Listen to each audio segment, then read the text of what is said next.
Vamos a empezar el culto con el credo apostólico. Creo en Dios, Padre Todopoderoso, Creador del cielo y de la tierra. Creo en Jesucristo, su único Hijo, nuestro Señor, que fue concebido por gracia y obra del Espíritu Santo. Padeció bajo el poder de Poncio Pilato, fue crucificado, muerto y sepultado.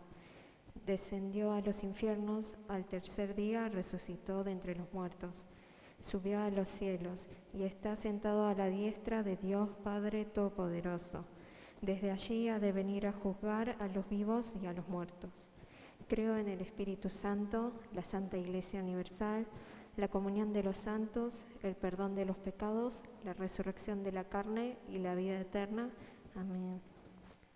Ahora vamos a tener un momento de alabanza.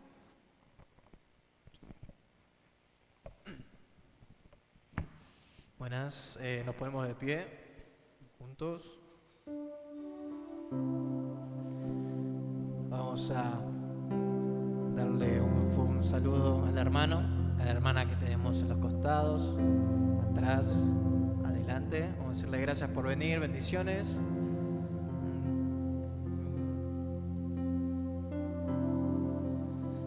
Muchas gracias a todos por venir. Vamos a rendirle el culto a nuestro Dios con un solo corazón. Amén.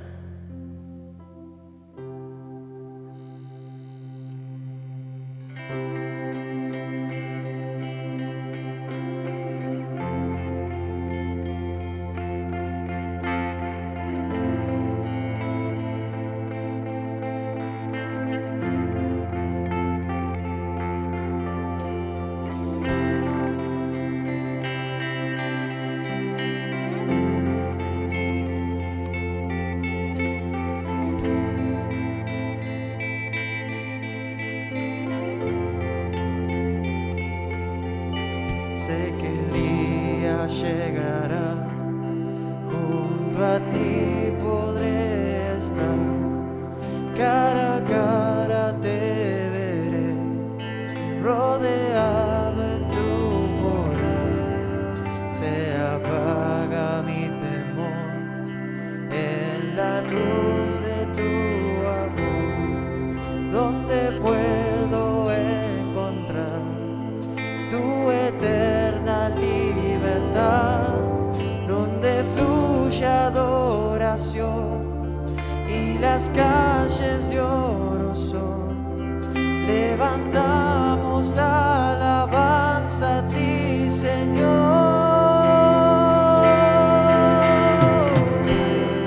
No hay llanto, no hay más dolor, no hay muerte, conmigo estás, conmigo estás.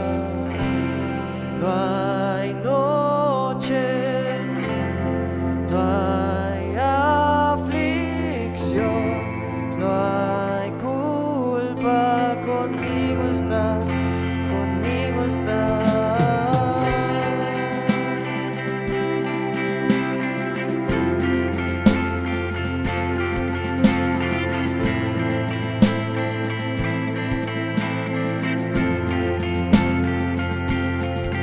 Aún en la dificultad, en ti puedo confiar, firme permaneceré, tu promesa eterna. Se levanta una canción de sublime adoración por tu gloria y majestad. Sé que el día llegará donde el mundo viva en paz, sin violencia ni maldad. Levantamos alabanza a ti, Señor. No hay llanto, no hay más dolor, no hay muerte,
gloria a ti, Señor.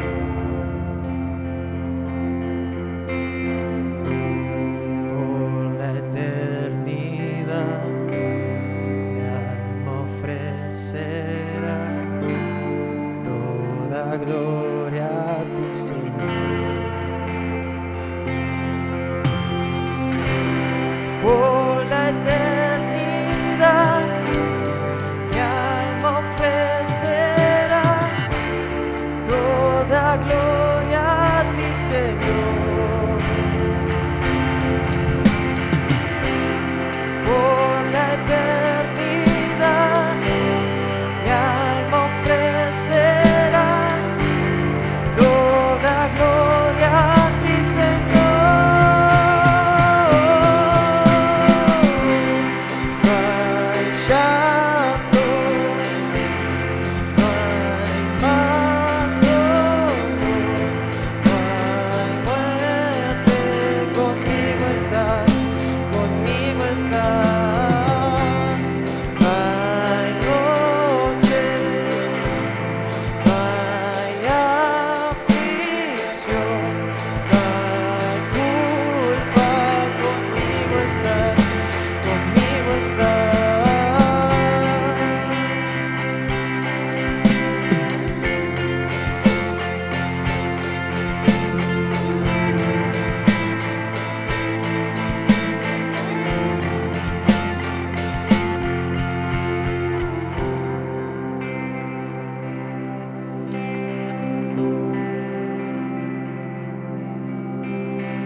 Que se haga, Dios,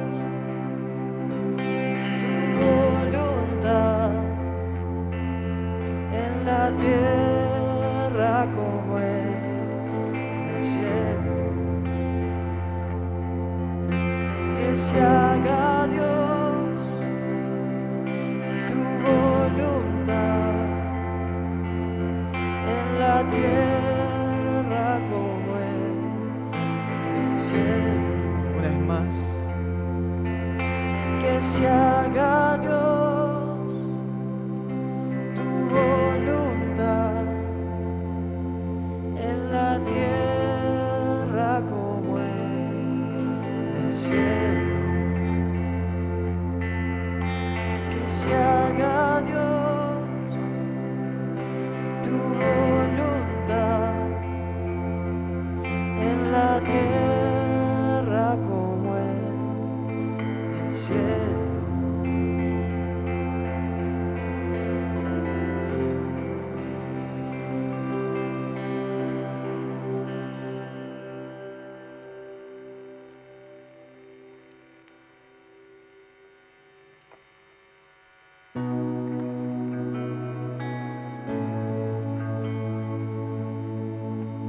En ti todo es posible, todo lo puedo por la fuerza que me da. Nada es imposible, en ti mis ojos se abren, cadenas se rompen y ahora vivo por fe. Nada es imposible.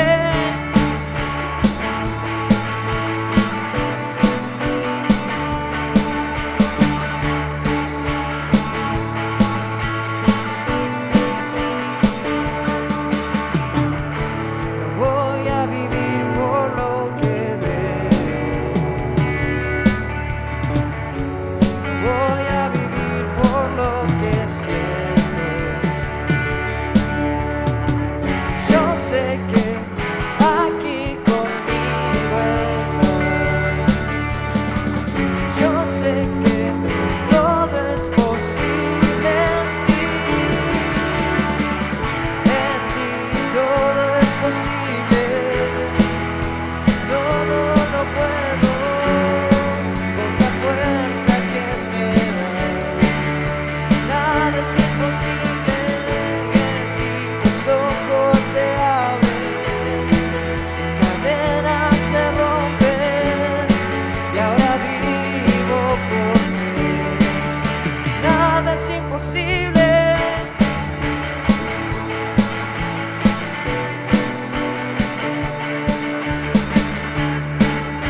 nada es imposible, en ti los ojos se abren, cadenas se rompen, y ahora vivo por fe.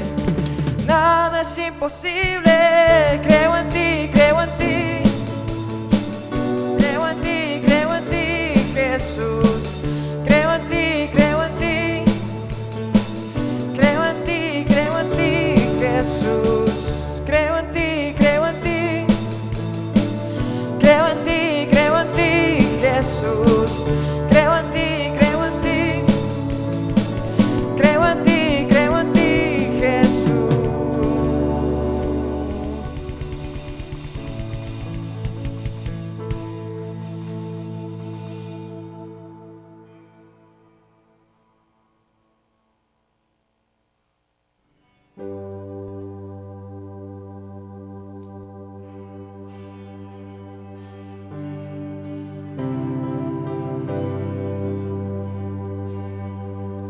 El mundo busqué y no pudo llenarme. Ningún tesoro que pueda ganar me saciará. Me llegaste tú y me diste vida nueva. Cada deseo se cumplirá aquí en tu amor. Oh, no hay nada, nada mejor, no hay nada, nada mejor, no hay nada, nada mejor que mi Dios.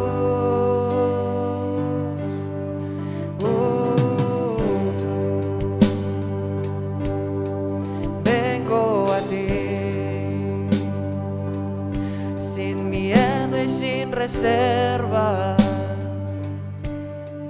Cada fracaso has visto, Señor, y aún tu amigo soy. Porque el Dios de los montes es el Dios de los valles. No hay lugar que me pueda alejar tu gracia y amor. Oh, no hay nada, nada mejor, no hay nada, nada mejor, no hay nada, nada mejor que mi Dios. No hay nada, oh, no hay nada, nada mejor, no hay nada, nada mejor, no hay nada, nada mejor que mi Dios.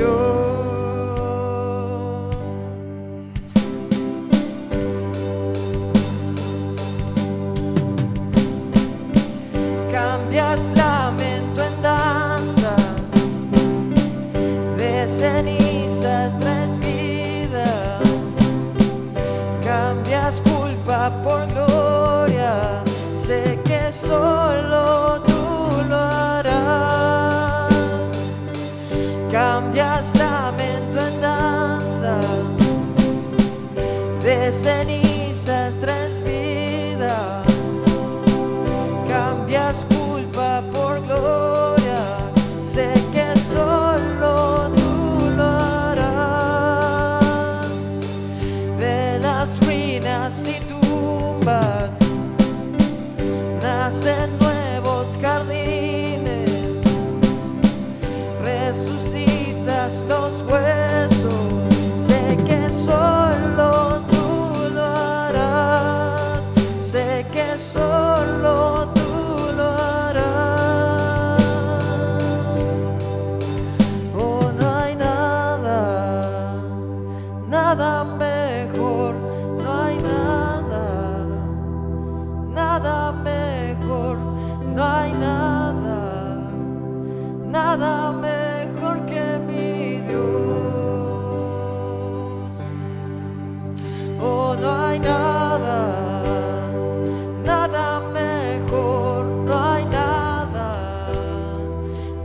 nada mejor, no hay nada mejor que mi Dios. Cambias lamento en danza, de cenizas traes vida, cambias culpa por gloria, sé que solo tú lo harás. De las ruinas y tumbas nacen nuevos jardines, resucitas los huesos, sé que solo tú lo harás, sé que solo tú lo harás.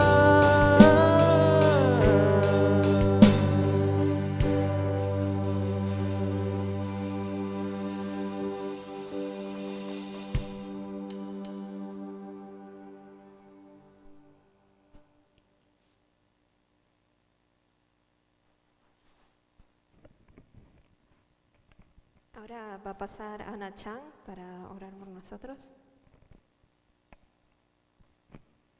Vamos a orar.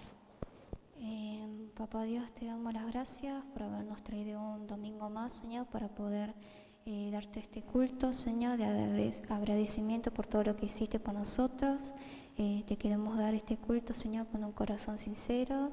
Te pido para que sigas obrando sobre cada uno de nosotros, Señor, por medio de tu Espíritu. Dentro de poco, Señor, va a pasar el Voxanín, Señor, para dar tu palabra. Te pido para que le des sabiduría y nos des entendimiento a cada uno de nosotros, Señor, y podamos guardarlo en nuestros corazones para poder meditarlo día a día en esta semana, Señor.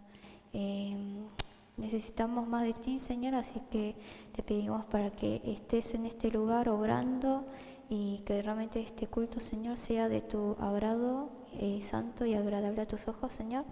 Te damos las gracias, te queremos en el nombre de Jesús, amén. Pueden tomar asiento. Ahora vamos a leer la Biblia todos juntos. Buscamos San Marcos, capítulo 15, versículo 21.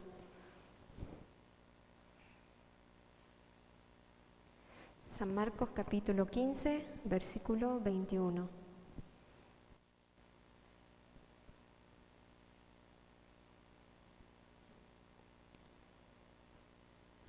Si ya estamos, vamos a leerlos todos juntos a la vez.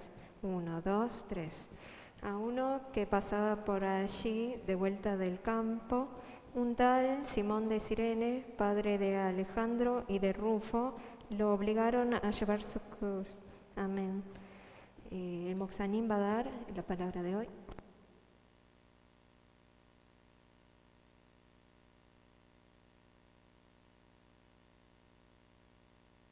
De nuestro Señor Jesús, antes de escuchar la palabra, vamos a hacer una oración. Vamos a pedir que Él sea en este momento el dueño absoluto de toda la palabra. Vamos a orar.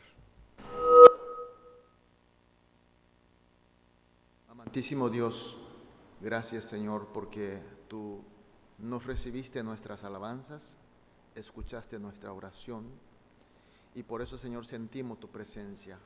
Ahora Señor, en este momento queremos escuchar Tu palabra, queremos que Tú nos enseñes, queremos que Tú nos abras nuestra mente, nuestro espíritu y podamos ver Tu visión Señor.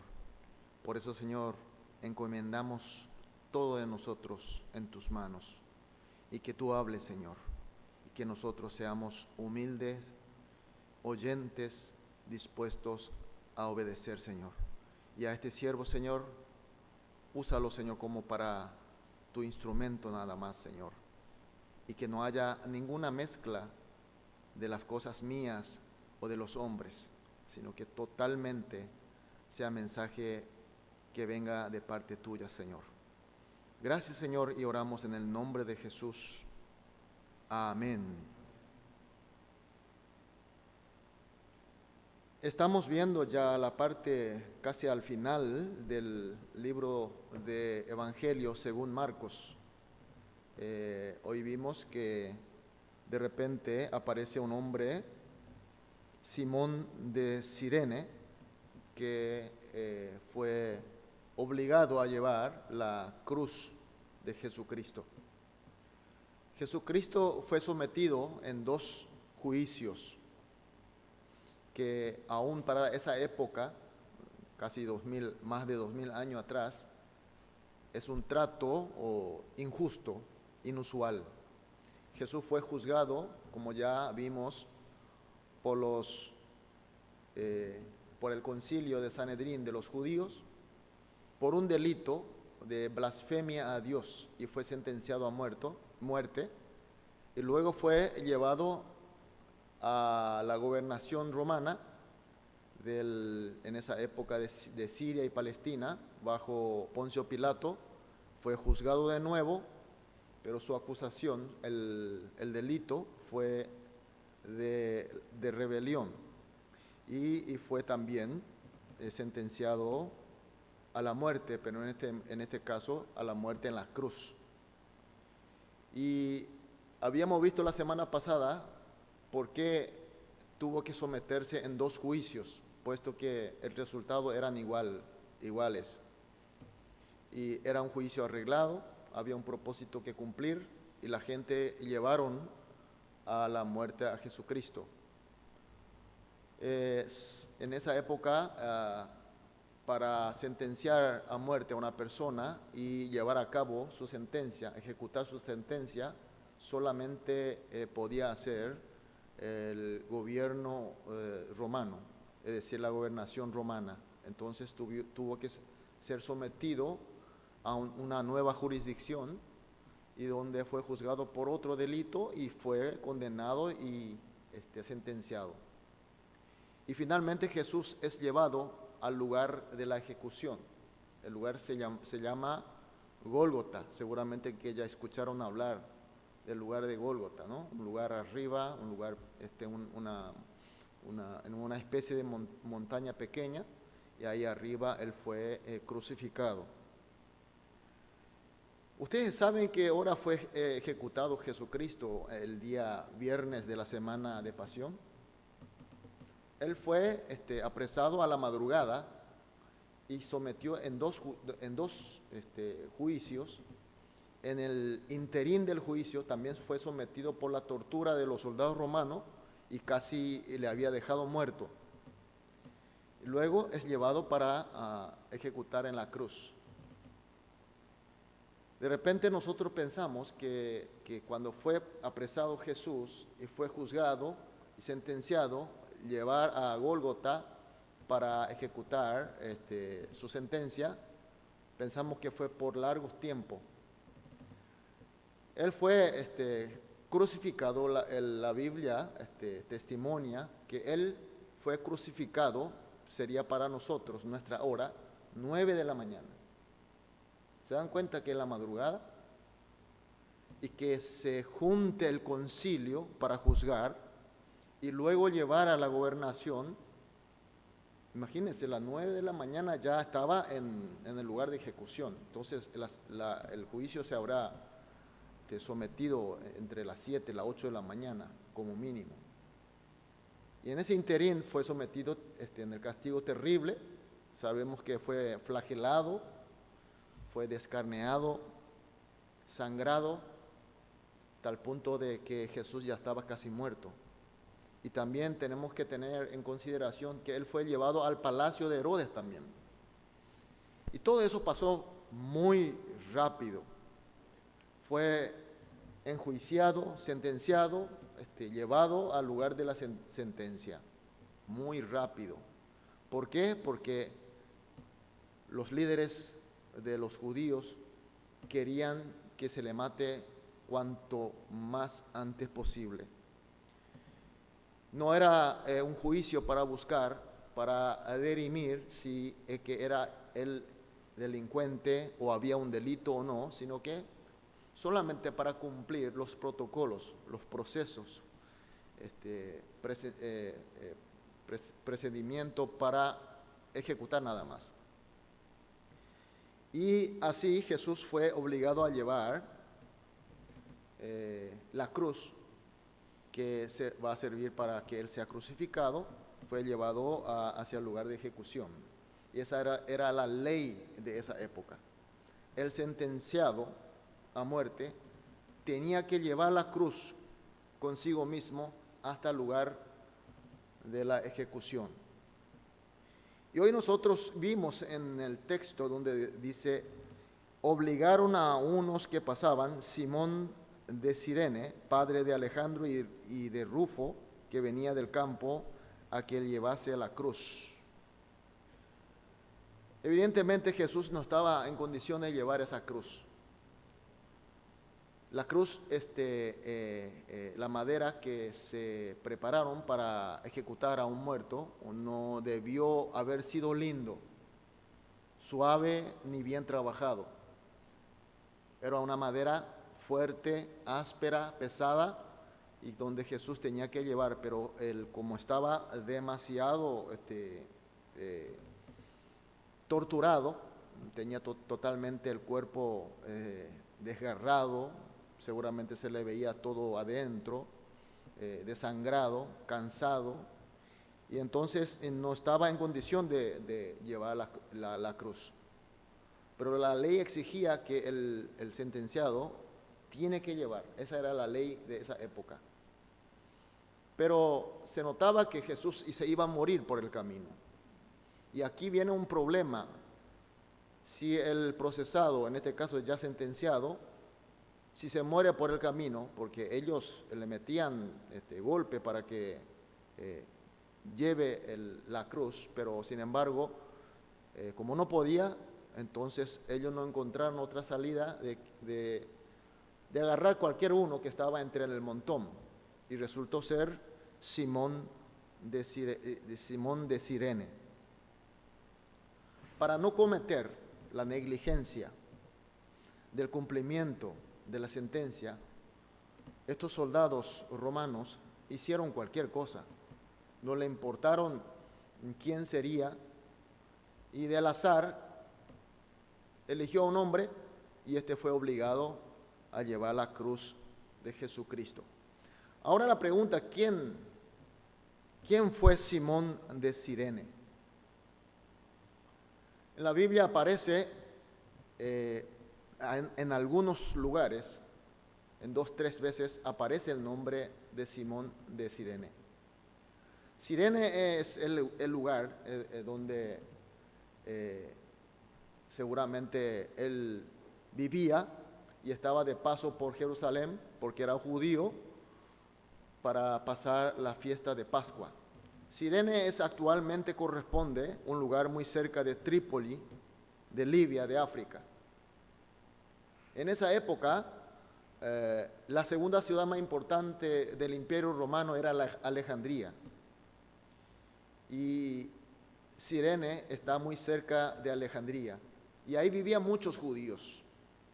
Seguramente ustedes escucharon hablar de la Biblia, de la versión traducida Septuaginta,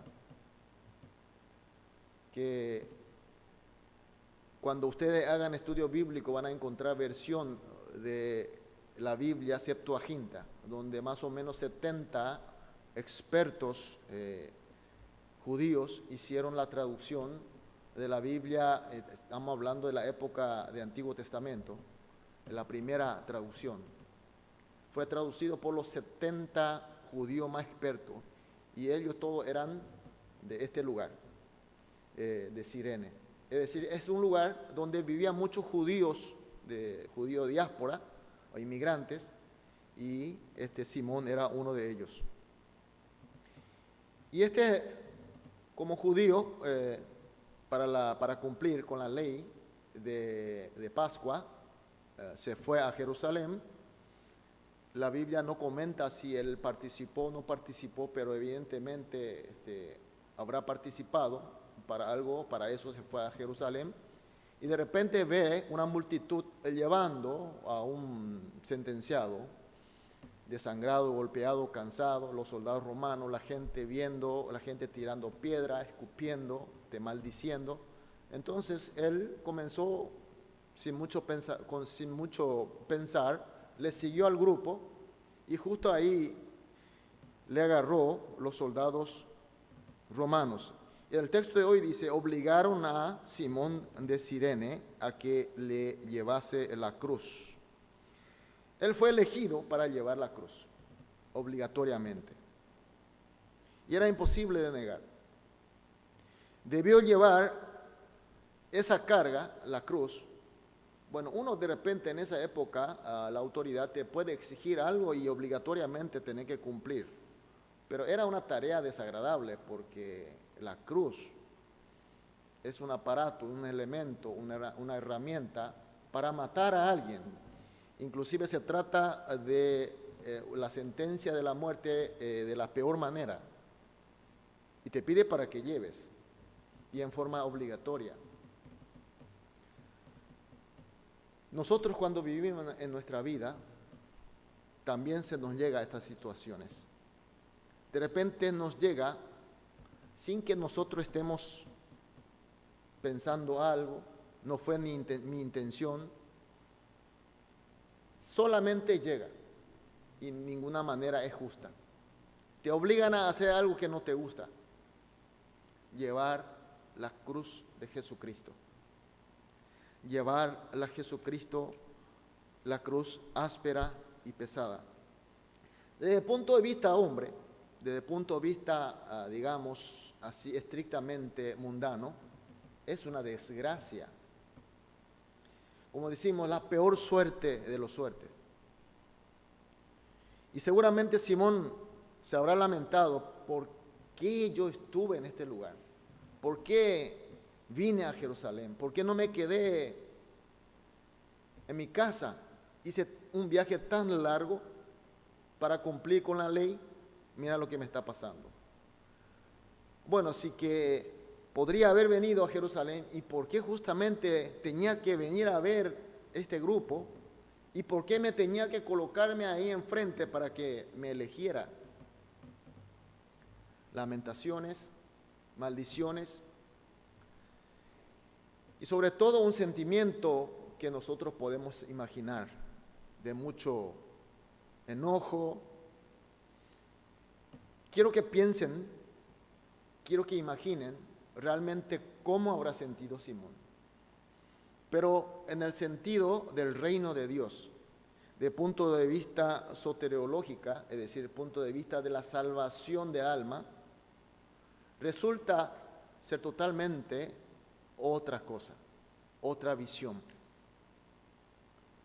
Él, Simón, al estar en ese lugar, aunque fue contra su voluntad, fue elegido, le obligó a llevar la cruz de Jesús, pero le resultó ser que él pudo encontrar, ver, experimentar a Jesús. Él fue participante de un momento histórico de Jesús, que él estaba cumpliendo la tarea de redención, de la salvación de la humanidad. Él pudo participar en una gran obra de salvación de Jesucristo. Y desde el punto de vista del reino de Dios, esto es una bendición, es la gloria, es la honra. Y además su nombre está asentada en la palabra de Dios. Y que hoy nosotros estamos leyendo. Porque si Él no estuviese en ese lugar, si Él no era la persona quien haya sido obligado a llevar la cruz de Jesús, nosotros ni sabríamos quién fue Simón. Tal vez este Simón pudo haber tenido éxito en su vida. Éxito en el sentido mundano. Ganar mucha plata, ser famoso, ser poderoso. Pero aún así nosotros no podríamos saber de él. De ninguna manera podría haber estado en este lugar glorioso y de honra de Dios. Nosotros volvemos a ver el texto donde dice Simón de Cireneo, Simón de Cirene. Y extrañamente dice Simón de Cirene, padre de Alejandro y de Rufo. ¿Ustedes no encuentran algo inusual en esta expresión? Los judíos en la Biblia, cuando se identifica a alguien, siempre pone nombre del padre, no del hijo. Dice Isaac, hijo de Abraham. Es decir, menciona al padre, no los hijos. Simón de Cirene, padre de Alejandro y de Rufo, y de esta manera Marcos escribe porque tiene un propósito. Está diciendo algo muy importante para los lectores. Para los judíos, como dije, la costumbre es mencionar el nombre del padre, no del hijo. Y evidentemente, los hijos de Simón, en este caso Alejandro, Rufo, eran dos personas muy conocidas por la iglesia. Tenemos que tener en cuenta que el libro de Marcos fue escrito en los años 68 entre 70, después de haber sido muerto Pablo y Pedro antes de la destrucción de Jerusalén. Se cree que fue martirizado Pablo y Pedro en el 67, entre 68, y Jerusalén fue destruido 70, es decir, 69, 68. En esa época Marcos escribió este libro, el primer libro evangélico para la iglesia romana. Es decir, que este episodio que estamos nosotros viendo es algo que pasó 30 años. Después de los 30 años le escribe a los hermanos de la iglesia romana diciendo, apareció un Simón que fue obligado a llevar la cruz. Resulta que este Simón es el padre de Alejandro y de Rufo. Evidentemente estos dos personajes eran bien conocidos en la iglesia de Roma.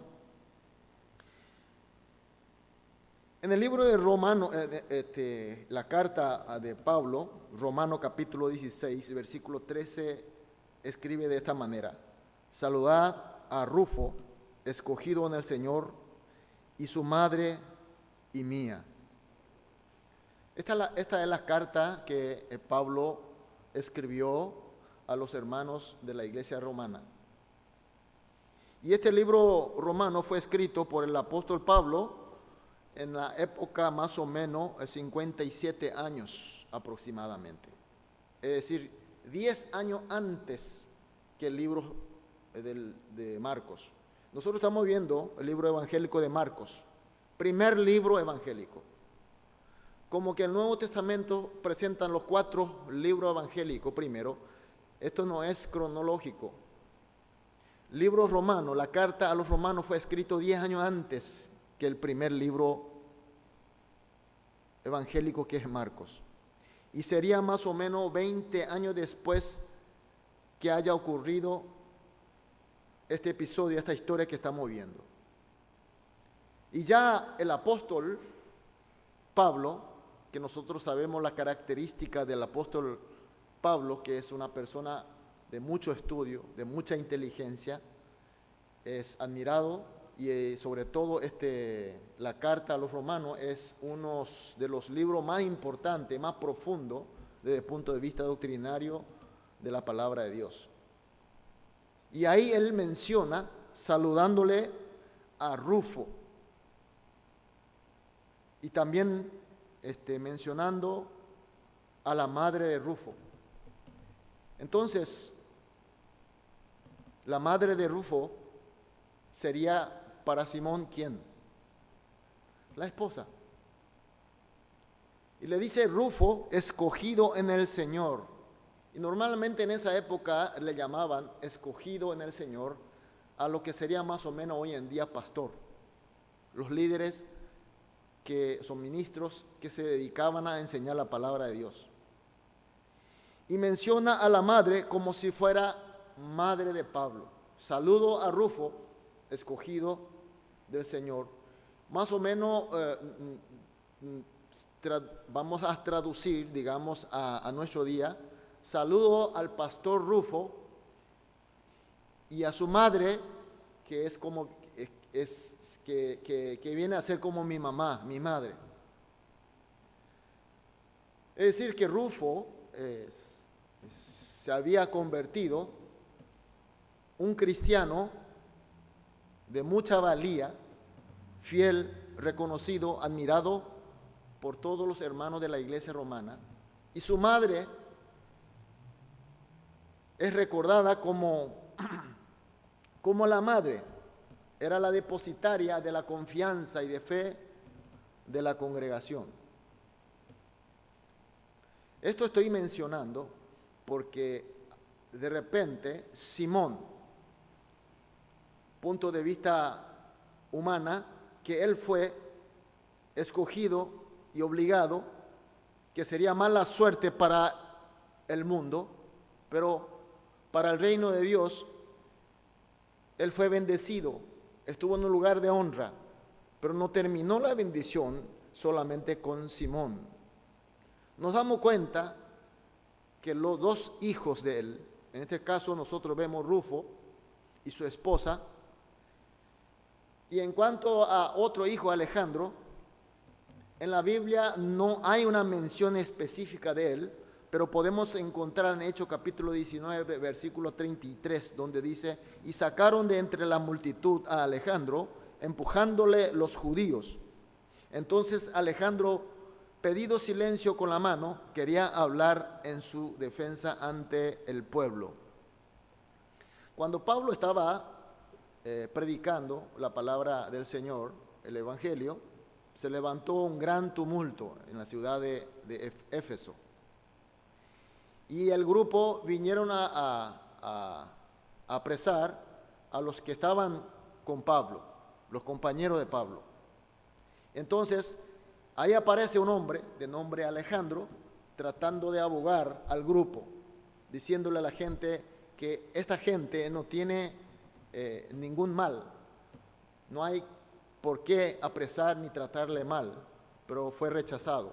Menciona aquí un tal Alejandro. Puede que sea hijo de Simón y puede que no, porque no especifica. Supongamos que sea. Nos damos cuenta también del otro hijo estaba trabajando muy cerca del apóstol Pablo, o al menos era uno de los creyentes valientes que salía a defender a otros hermanos en la ciudad de Éfeso. Y si en el caso que no fuera el mismo Alejandro, pero el texto de hoy evidentemente es que nos muestra Alejandro, Rufo, y nosotros vimos también por Romano, la esposa de Simón, es decir, la familia, fueron bendecidos con la salvación, y no solamente con la salvación, sino que se le había concedido a Dios ministerio muy importante. Fueron pilares de las primeras iglesias de Cristo Jesús. Y ahora vemos cómo fue la vida de Simón de Cirene. Hechos capítulo versículo 13, 1, dice: había entonces en la iglesia que estaba en Antioquía profeta y maestro Bernabé, Simón el que se llamaba Níger, y va continuando mencionando los nombres. Atención, la iglesia que estaba en Antioquía, había profetas y maestros. Menciona en primer lugar Bernabé y en segundo lugar Simón, nuestro personaje. Cuando el Espíritu Santo vino, los cristianos en Jerusalén salieron a predicar. De esa manera se levanta la primera iglesia del Nuevo Testamento. En la era del Espíritu Santo, la primera iglesia fue Jerusalén, y sabemos que la iglesia de Jerusalén tuvo grandes éxitos. Ellos salieron a predicar, mandaron misioneros, ayudaron a los necesitados, practicaron amor de Cristo. Es todo un ejemplo durante toda la historia para toda la iglesia. Cuando a uno pregunta qué tipo de iglesia uno quiere, siempre decimos la iglesia primitiva. Cuando decimos iglesia primitiva, se refiere a la iglesia de Jerusalén. Pero cuando vino la persecución y la gente tuvieron que mudarse a otro lugar. Comenzó la diáspora. La gente comenzaron a salir y fueron dispersados por todo lado, entonces se debilita la iglesia de Jerusalén y no tiene fuerza como para continuar la misión de Jesucristo de llevar el evangelio a todo el pueblo. Entonces aparece otra iglesia, sucesora de Jerusalén, continúa el trabajo de la iglesia de Jerusalén, inclusive trabaja mucho más fuerte en cuanto a la misión de evangelización por otros pueblos, enviando misioneros. El mismo apóstol Pablo fue misionero de esta iglesia de Antioquía. Es decir, que estamos hablando de una iglesia con mucha bendición y con mucho poder de Dios. Y entre los líderes mencionados, menciona a Bernabé. No sé si ustedes le conocen a este hombre tan importante para la historia de la iglesia, Bernabé. ¿Escucharon hablar de Bernabé? ¿Sí o no? Bernabé es el tío de Marcos. Bernabé es el hermano de la madre de Marcos. Él era una persona tan respetada y admirada en la iglesia. Cuando Pablo se convierte y quiere entrar en la iglesia, y los cristianos evidentemente no quisieron aceptar. ¿Por qué? Porque le tenía miedo. Él era quien perseguía a los cristianos. Entonces nadie le daba lugar a Pablo. Entonces Bernabé es la persona que le lleva a Pablo diciendo que este es nuestro hermano. Él es garante de Pablo, y cuando él presenta a la iglesia a Pablo, la iglesia no tuvo problema de aceptar. No por Pablo, sino por Bernabé. ¿Se dan cuenta de la confianza que él tenía de la iglesia? Y Bernabé fue quien le llevó a Pablo para ser misionero.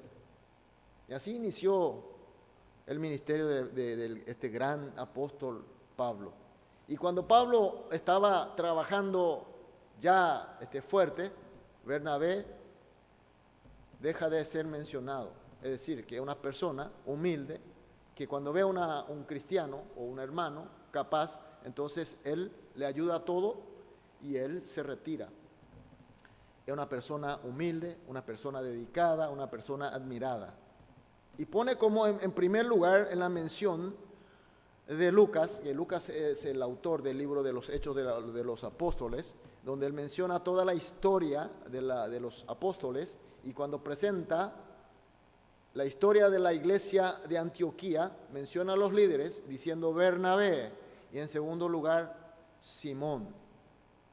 ¿Se dan cuenta que este hombre que vino de África, de lejos, sin conocer a Jesucristo, solamente para cumplir con la ley, y de mala suerte fue elegido y fue obligado a llevar la cruz de Jesucristo? Y nosotros decimos, que eso no es mala suerte, sino es una bendición. Pero realmente fue la bendición para Simón, porque no solamente él se convirtió, no solamente él consiguió la salvación, sino que él recibió la bendición de salvación para toda la familia.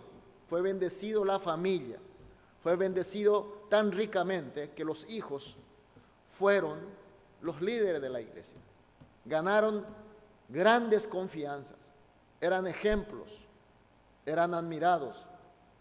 Por eso cuando Marcos, al escribir a los hermanos de la iglesia romana, escribe toda la historia de Jesucristo. Jesucristo fue enjuiciado injustamente, fue torturado, y cuando él estaba llevando la cruz, y ahí los soldados toman un hombre al azar, y ese hombre fue Simón. y le está diciendo a los hermanos de la iglesia romana y para nosotros, ¿sabe quién es ese Simón? Es el padre de Alejandro y de Rufo. Ahí entonces los lectores que recibieron este libro de evangelio, esta carta, ya sabemos de quién se trata. Mis queridos hermanos, he explicado el contenido de este versículo. Ahora, ¿esto qué significa para nosotros? ¿Cómo podemos aplicar en nosotros? Nosotros a veces nos llega a la cruz de Jesús, sabiendo quién es Jesús, sabiendo lo que vale la cruz de Jesús. Nosotros por lo menos sabiendo se nos llega la cruz de Jesús. La cruz de Jesús se presenta de diversa manera y en todas las veces la cruz de Jesús no es fácil. Siempre es pesado, la cruz es pesada y áspera, porque fue hecho más o menos así para que pueda matar a una persona. Y siempre es pesado, siempre es difícil, siempre es doloroso. Y este Simón no sabía ni quién era Jesús, ni lo que valía en ese momento, no sabía lo que era el valor que tenía la cruz de Jesús. Él no se daba cuenta de que él estaba siendo protagonista, uno de los protagonistas de la historia de salvación de Jesús. Él ni idea tuvo. Seguro que se habrá quejado, seguro que se habrá enojado, seguro que habrá maldecido. Imagínese, él se fue a Jerusalén para cumplir con la ley de la fiesta de Pascua. Seguro que estaba bien vestido. No creo que se habrá viajado para ofrecer holocausto a Dios. Se habrá ido así de mala forma. Bien vestido, bien preparado, se fue, entregó la ofrenda y estaba muy contento por haber cumplido con la ley, así como nosotros los cristianos hoy, cuando participamos en un culto, venimos bien vestidos, después en culto estamos con la sensación de haber cumplido con nuestro deber, y era así, y de repente, él fue tomado así nada más. Él nunca pidió, ni tuvo pensamiento, pero se le llegó la cruz de Jesús. Y fue obligado a llevar.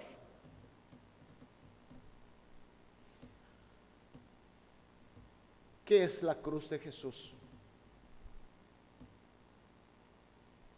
En la vida de nosotros como creyente, como hijo de inmigrante, nosotros, cada uno con su particularidad, en nuestros trabajos, en nuestros estudios, en nuestra familia, en la iglesia, a veces se nos llega la cruz injustamente. Pero al llevar esa cruz, porque la cruz significa el sacrificio y la muerte para traer la salvación a los otros. La cruz significa sacrificio de la muerte para traer la paz a la gente. La cruz de Jesús significa el amor de Cristo para los otros. Si yo me sacrifico, si yo me muero, ¿puede traer la paz? ¿Puede haber una práctica de amor? Siempre se nos presentará esta situación. Y nosotros, con mejor condición que este Simón, porque nosotros vamos a enfrentar, sabiendo quién es Jesús, sabiendo lo que significa la cruz de Jesucristo. En una comunidad, en la familia, en la iglesia, hay problemas, hay conflictos, hay peleas, hay rupturas, hay odios, peleas. ¿Saben por qué? Porque nadie quiere tomar la cruz. Nadie quiere llevar la cruz de Jesucristo. Es vergonzoso. Imagínense este Simón, de mala gana seguramente, levantó la cruz, fue pesado, y resulta ser que el camino es cuesta para arriba. Pesadísimo. Y por el camino la gente tirando la piedra a Jesús, tirando los palos, escupiéndole, seguro que se le habrá alcanzado a él. Podremos ser alcanzados por las piedras, por los escupitazos, por la maldición de la gente. Látigo de los soldados que estaba preparado para Jesús, seguro que él también habrá experimentado. ¿Y cuál es la culpa de él? ¿Cuál es el mal de él? ¿Qué mal hizo él?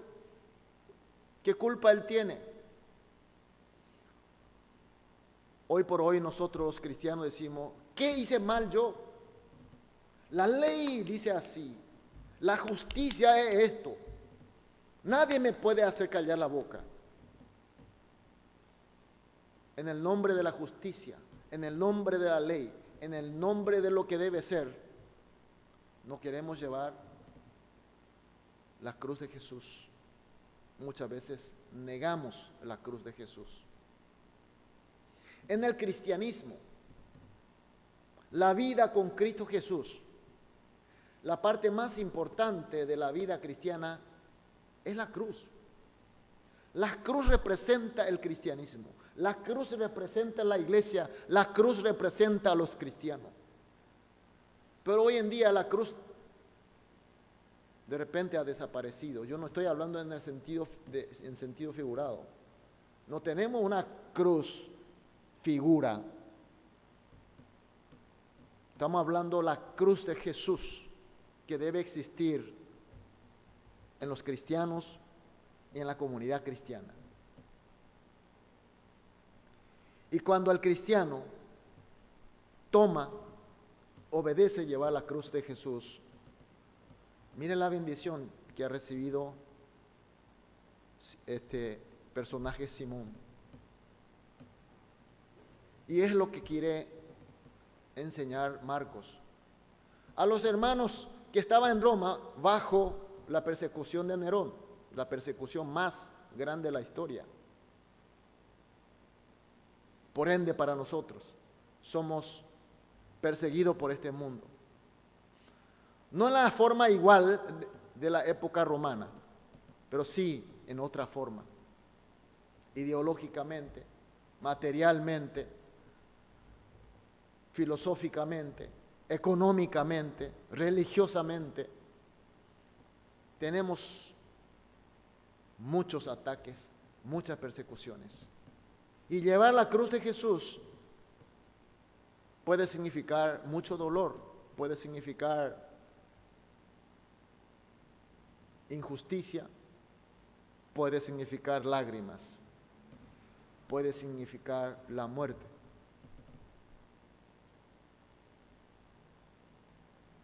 Pero la muerte es el proceso, el camino para la victoria final, mis queridos hermanos.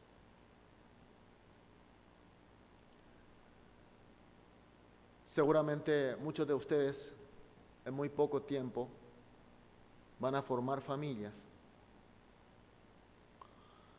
Y también pertenecemos a una familia. Sobre todo pertenecemos a esta familia de lo que se llama la iglesia. Si aquí tenemos muchos Simones, muchos que quieren llevar la cruz de Jesús, entonces este será el reino de Dios, será realmente el cuerpo de Cristo. Pero si rehusamos la cruz de Jesús, esto será cualquier cosa. Puede que llegue a ser un infierno. Si la iglesia, el cuerpo de Cristo, la comunidad de Cristo, el cristiano no es diferente, entonces ¿quién podrá iluminar este mundo oscuro de pecado? Y nosotros tenemos esa gran tarea, gran privilegio, gran bendición. Pero la condición es llevar la cruz conmigo. Seguramente cada uno de ustedes en su corazón el Espíritu Santo le estará diciendo, sí, estos son mis cruces. Imagina, ¿pueden entender? Traten de no evitar. Digan amén. Levántesela. Llevémosla. Y así seremos vencedores, porque sin la muerte no hay resurrección. Vamos a orar. Amado Padre Dios, gracias Señor por tu mensaje. En nuestra vida, Señor, enfrentamos en cada momento con la cruz tuya, Señor, donde nos exige el obedecimiento, la obediencia, sacrificio, inclusive muerte, Señor. Tengo que morir yo. Y nos cuesta tanto, Señor. Pero sabemos, Señor, después de nuestra muerte hay resurrección. Después de llevar tu cruz de salvación, hay victoria, Señor. Con esta fe y con esta confianza, Señor, decimos que sí, amén, llevaremos tu cruz, pero con gratitud, con gozo, con alegría. Señor, ayúdanos con tu Espíritu Santo para que podamos sortear todas estas dificultades y que definitivamente, Señor, así seamos la luz y la sal de este mundo. Bendice a todos, toda la congregación, sin faltar ni nadie, Señor, que todos seamos bendecidos y seamos portadores de tu cruz. Oramos en el nombre de Jesús. Amén.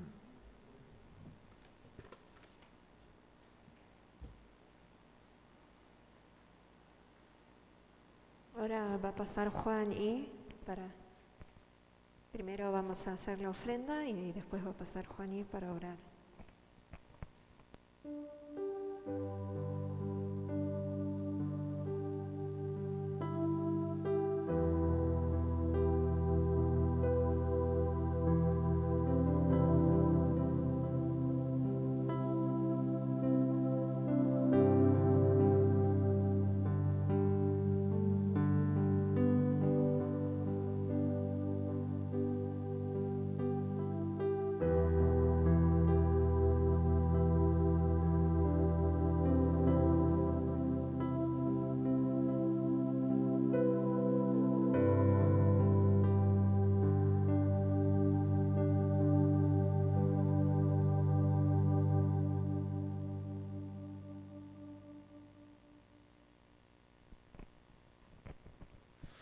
Vamos a orar. Señor, te damos gracias una vez más por reunirnos en este día tan hermoso. Te damos las gracias por la oportunidad de poder aprender de lo que tenés para decirnos. Te pido que cada palabra que salió de la boca del pastor pueda ser aliento de vida para nosotros, un aliento para triunfar en la semana, y que te pido, Señor, que esta semana podamos vivir más cerca tuyo, adorándote y dándote lo que mereces, Señor. Gracias, Padre, por todo lo que haces por nosotros. Esperamos que esta ofrenda haya sido con un corazón sincero y que pueda ser utilizada según tu voluntad. Gracias por todo. Te amamos en el nombre del Señor Jesús. Amén. Va a pasar el pastor para hacernos la oración de bendición.